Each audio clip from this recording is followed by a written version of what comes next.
Dear students, कल के video में हमने नॉन फाइनाइट्स के सब पार्ट बेयर इंफिनिटिव का प्रयोग किया था।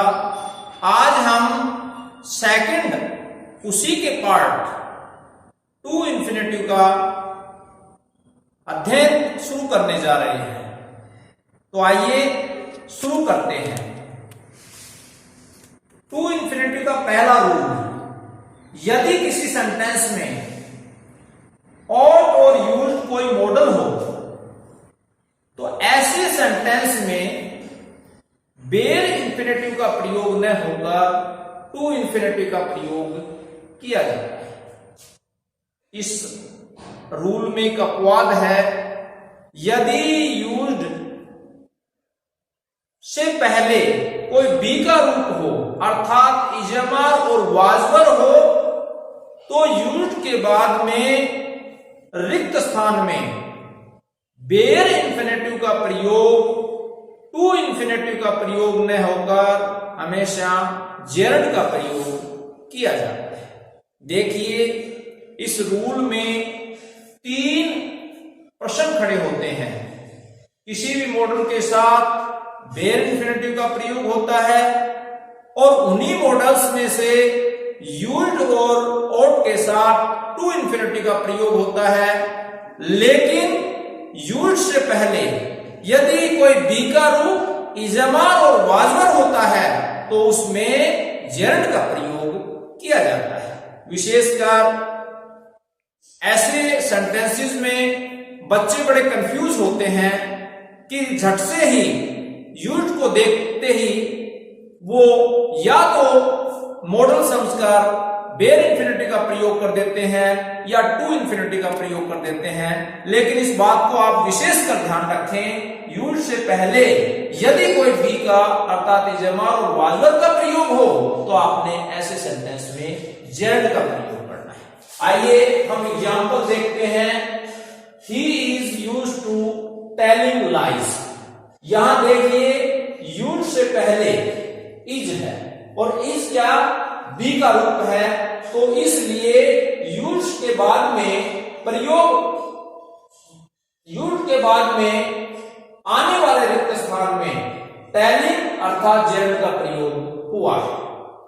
Second example, I am used to living a hard life. यहां भी यूज्ड से पहले एम अर्थात बी का रूप है, इसके बाद में जेरंड का प्रयोग हुआ है।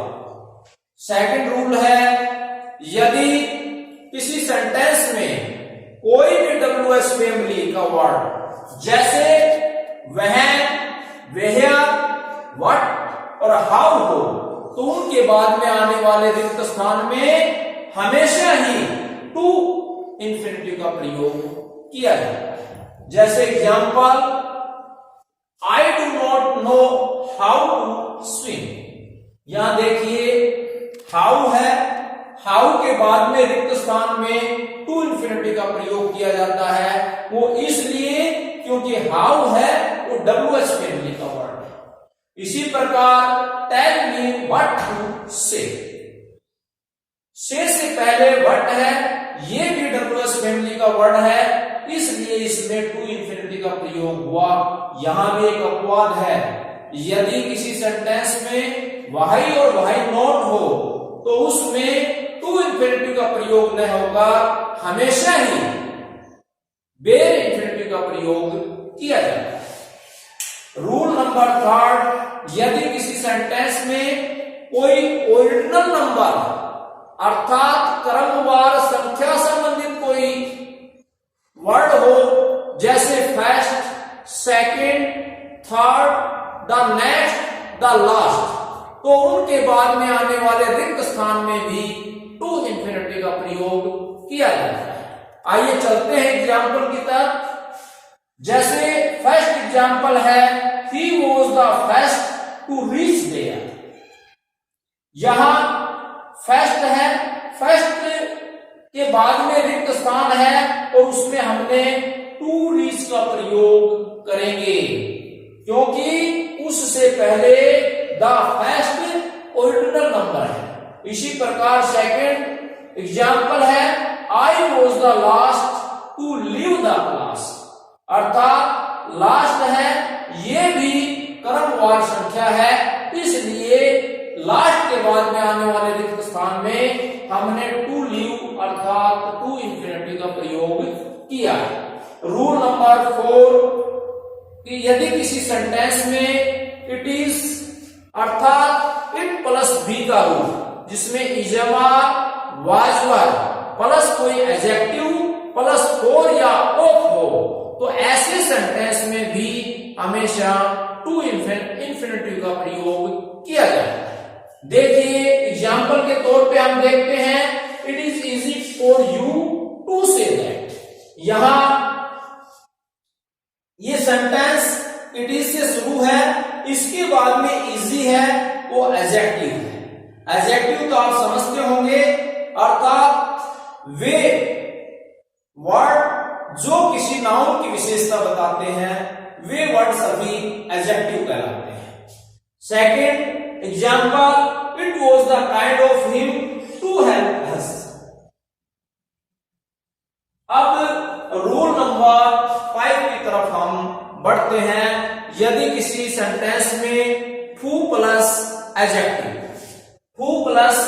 हो, ऐसे सेंटेंस में भी हमेशा टू इंफिनिटी का प्रयोग किया जाता है। अब देखिए example he is too weak to walk, यहां टू है, टू के बाद वीक, यहां एडजेक्टिव अर्थात विशेषण है, तो इस रिक्त स्थान में टू वॉक अर्थात टू इंफिनिटी का प्रयोग किया जाता है। इसका अर्थ है ही इज टू वीक, वह इतना कमजोर है कि टू वॉक चला नहीं जा सकता। ही इज टू पुअर, वह इतना गरीब है टू बाई ए बाइसिकल, वह साइकिल नहीं खरीद सकता। अगला रूल है यदि किसी सेंटेंस में एडजेक्टिव प्लस इनफ अर्थात किसी विशेषण के बाद में इनफ शब्द हो, तो ऐसे सेंटेंस में भी आपका टू इंफिनिटी का प्रयोग करना चाहिए, राइट। इसके बाद में रूल नंबर 7 है किसी नाउन की विशेषता अर्थात किसी नाम की विशेषता बताने वाले सेंटेंस में भी हमेशा टू इंफिनिटी का प्रयोग किया जाता है। जैसे this cloth is easy to wash, यह कपड़ा धोने में इजी है अर्थात आसान है, या कपड़ा क्या है, नाउन है, और टू वॉश उसकी विशेषता बताई जा रही है। अगला रूल नंबर 8, यदि कोई वाक्य पर्पस बताने वाला हो, उद्देश्य बताने वाला हो, ऐसे वाक्य में भी टू इंफिनिटी का प्रयोग किया जाता है। जैसे we go to the school to study, हम स्कूल जाते हैं, क्या पर्पस होता है हमारा स्कूल जाने का, टू स्टडी अध्ययन करने के लिए। वी गो टू टेम्पल, हम मंदिर जाते हैं, क्या पर्पस है मंदिर जाने का, टू वर्शिप, पूजा करने के लिए, राइट। अब अगला रूल है रूल नंबर 9, वर्ब के सब्जेक्ट के रूप में यदि किसी वाक्य में कोई वर्ब सब्जेक्ट के स्थान पर काम आए तो वहां भी टू इंफिनिटी का प्रयोग किया जाता है। जैसे to play with fire is dangerous, यहां प्ले है, ये वर्ब है।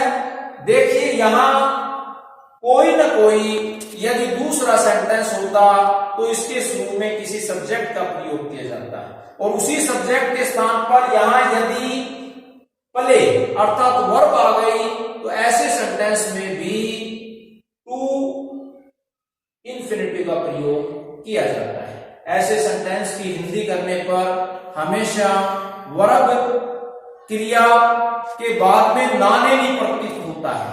जैसे टू प्ले विद फायर, आग से खेलना, इज डेंजरस, खतरनाक है। To tell lies is bad, झूठ बोलना इज बैड, बुरी आदत है। देखिए यहां खेलना और झूठ बोलना दोनों बोलना और खेलना क्रिया के बाद ना नेनी आया है, ऐसे सेंटेंस में हमेशा टू इंफिनिटी का प्रयोग किया जाता है।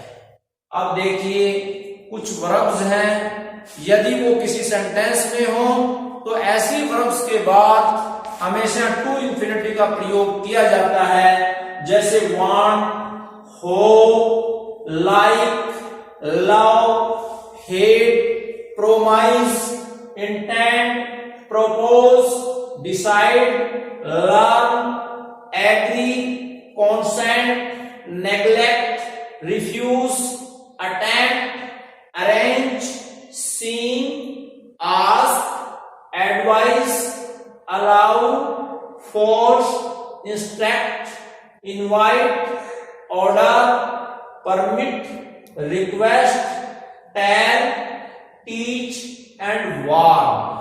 ऐसे वर्ब्स हो, ऐसे वर्ब्स वाले सेंटेंस में भी हमेशा टू इंफिनिटी का प्रयोग किया जाता है। जैसे एग्जांपल लें, I want to play. Want के साथ हमेशा टू इंफिनिटी का प्रयोग किया जाता है। इसी प्रकार से वांट के साथ और एग्जांपल भी ले सकते हैं, I want to sleep, I want to study, right. इसी प्रकार सेकंड एग्जांपल है, she likes to dance, he promised to pay all the taxes, the teacher allowed me to go, right. समझ में आ गया। अब है लास्ट रूल नंबर 11, यदि दो सेंटेंस, उन सेंटेंस को जोड़ने के लिए हम टू इंफिनिटी का प्रयोग करते हैं। जैसे एग्जांपल के तौर पे हम ले, फर्स्ट सेंटेंस है he came to my house, second sentence है he wanted to borrow a book। यदि हम इनको जोड़ें तो देखिए he came to my house to borrow a book, right. मुझे उम्मीद है कि कल के वीडियो के भांति ये वीडियो भी आपको बहुत ही पसंद आया है। कल हम बड़े विस्तार के साथ जेरंड और पार्टिसिपल टॉपिक लेकर आएंगे। इन्हीं शब्दों के साथ आप सबका बहुत धन्यवाद। जय हिंद, जय भारत।